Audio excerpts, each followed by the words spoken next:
उसके घर में बहुत ज़्यादा रात में 12-1 बजे के टाइम पे जो नट और नटनी थे, मेरे शिष्य ने बताया कि गुरुजी हमारे घर में रात में 12-1 बजे के टाइम पे ढोलक बजती है, कोई नाचता है और घुंघरू की बहुत तेज आवाज़ आती है, ऐसा क्या है गुरुजी बताइए आप। तो हम गए तो हमने देखा कि कम से कम 6 फुट या 7 फुट का आदमी और कचनी पहने हुए, मतलब पहले के ज़माने में कचनी चलती थी वाइट कलर की, जैसे बगलबंदी टाइप की, हाँ जी, और सिर पे बढ़िया पगड़ी लगाए रेड कलर की, और वो मस्त होके ढोलक बजा रहा और वो नाच रही। भाई ये चीज़ मैंने देखी। अब मैंने कहा कि जो उसकी आंखें एकदम लाल सुर्ख, क्योंकि हो सकता है कि पहले वहीं पे मर गए हों वो। तो ये चीज़ हुई। अब वो गुरुजी कह रहा कि गुरुजी अब देखिए आप क्या होगा, आप ही के सामने ढोलक बज रही ना, कोई दिख रहा है आपको? ढोलक तो आपको दिख रही होगी, कोई दिख रहा है आपको? मैंने कहा चलो रुक जाओ देखते हैं।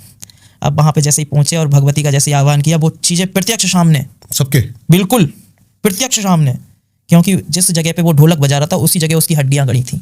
ठीक है, बिल्कुल ये सख्त बात है।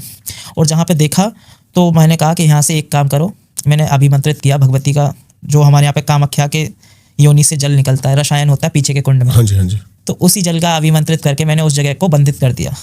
बंधित किया तो बंधित करने के बाद में ढोलक रुक गई, सब चीज़ हो गई। मैंने कहा यहाँ पे आप खोदो।